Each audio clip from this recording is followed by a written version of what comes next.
Recording. What's up? What's up? What's up? What's up? What's up? What's up? What's up, guys? Today I just wanted to jump into a little bit of that FL game. FL Studio. I don't know if you've ever seen FL Studio, but it's a DAW, a DAW, a digital audio workstation, and it's where I've decided to do my music editing because I'm not brain enough for smooth brain Pro Tools. Pro Tools, big smooth brain.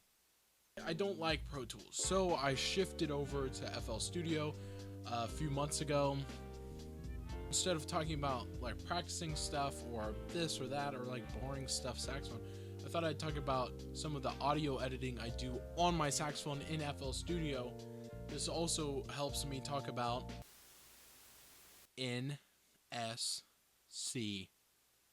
That's the album I'm working on right now on Twitch. I stream that on Monday, Wednesday, Friday from 8 to 10 p.m. I've been streaming every part of the process for this album. Right now I have 12 track ideas, and some of them are in different places, so I'm going to go through the current album, which are stuff that's like, not released, and just talk about the different ideas I've had so far for saxophone editing. Welcome to my FL Studio humble abode, yo. This is basically what it looks like when I stream on, Monday, Wednesday, Friday, when I'm streaming this music stuff. This is a track currently that does not have a name. It's in 5/4. I won't get into the specifics or what it's about or like if it even has a meaning or if life has a meaning, but I will get into some of the saxophone editing techniques that I have used on this. All right, here's a little bit of a more up-close view.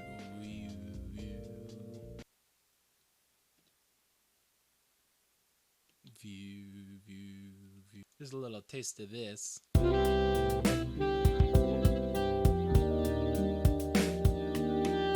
Now, there's a lot to digest here right off the bat. What matters is this right here. Let's just mute these. Mute it all. Let's hop over to the mixing. We've got the 5 tracks here, and then it's all 5 of them are routed. They're kind of mixed on their own. Beep, boop, beep. And then I routed all 5 of these into this one bus right here. And then I routed that bus into 2 more tracks to give it a wide.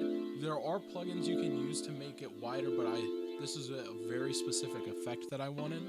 As far as the bus goes, we've got a standard EQ on here. I've taken out a lot of the low end and a lot of the high end and boosted a little bit of this bottom end.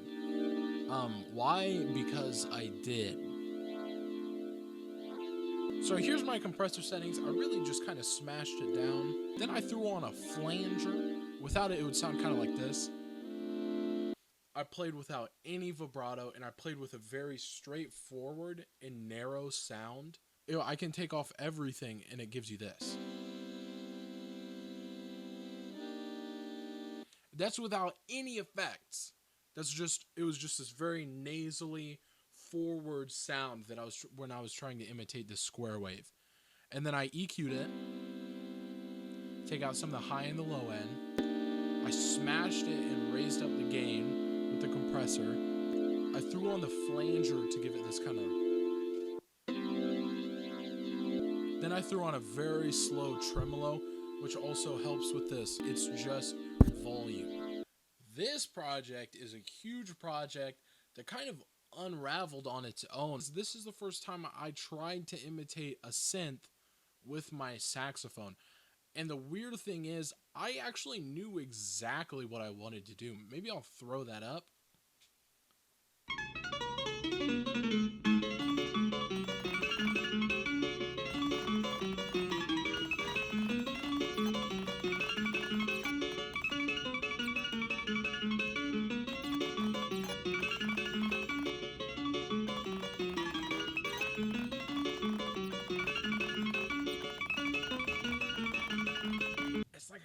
My own synth. Said I had an idea and I freaking did it. This right here is what we're talking about here. This right here is what we're talking about here. This right here is what we're talking about here.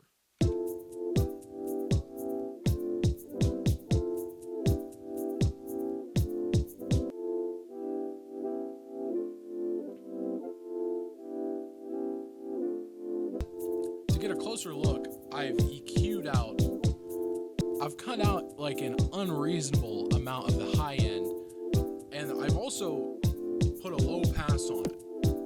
Or no, dampen out the very severe low end just to get right in the middle saxophone. So if you just hear, even without that EQ,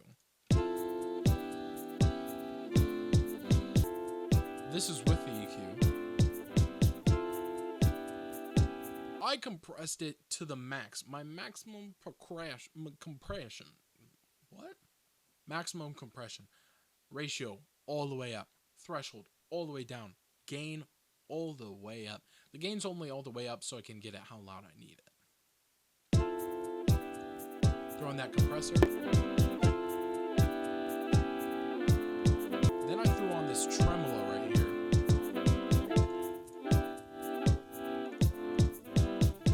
So I timed this up with the tempo, which is not easy to do. You have to change the rate, and I just had to kind of tweak it until it's exactly where I wanted it.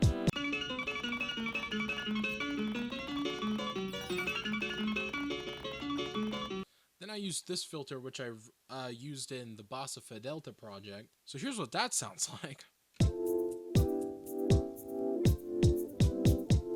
The other big thing I did was I compressed the lead saxophone just a little bit. The dogs are barking. I did this because of all of these layers. All of these layers right here that you're seeing right in here are all saxophone layers. So they're not even just normal layers. They're all layers that sound the same as the lead. So to get that lead to stand out right on top and front without just blasting it over everything, I threw that compression on it, and it was just what it needed to get this effect. Sorry, I had to switch versions because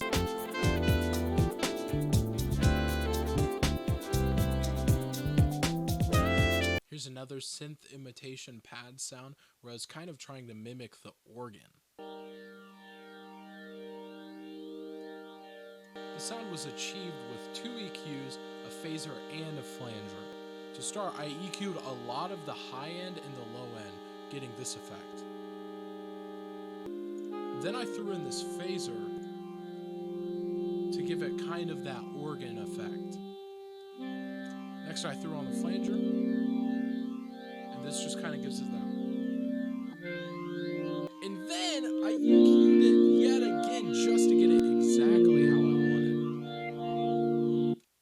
The other pad section on this track, I used a trick that I learned where you only use the reverb. You take out all of the dry sound and only use the wet signal. And so that gives it this kind of like, well, it sounds like this.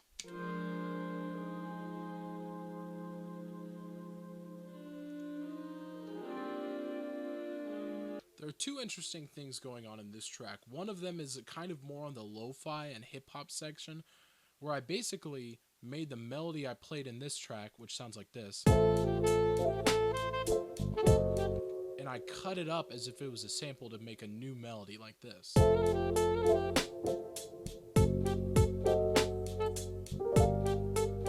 have to move my head. I can't help it. The next thing I did is I took this pad section. Let me just...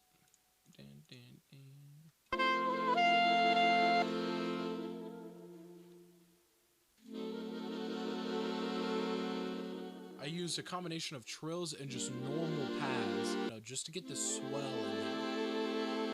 I paired this with these strings.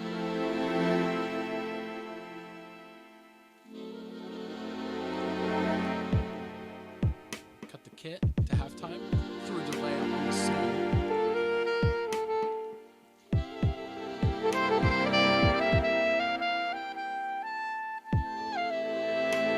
This track right here is a great example of using the slapback delay.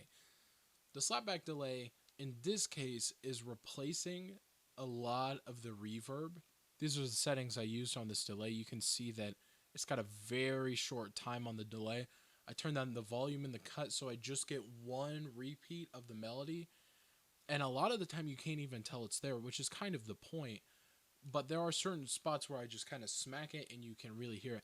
Like this spot where I messed up in the solo.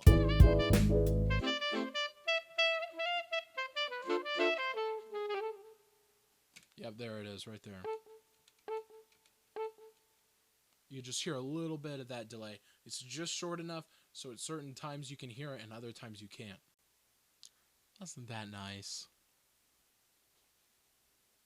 Well, once again, I'm streaming, making all of that music on Twitch.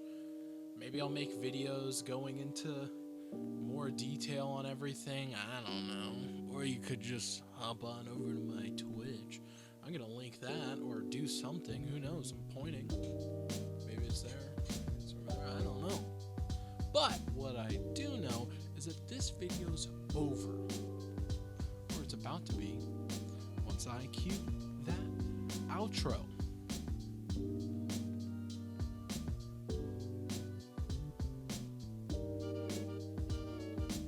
Thanks for watching. Level.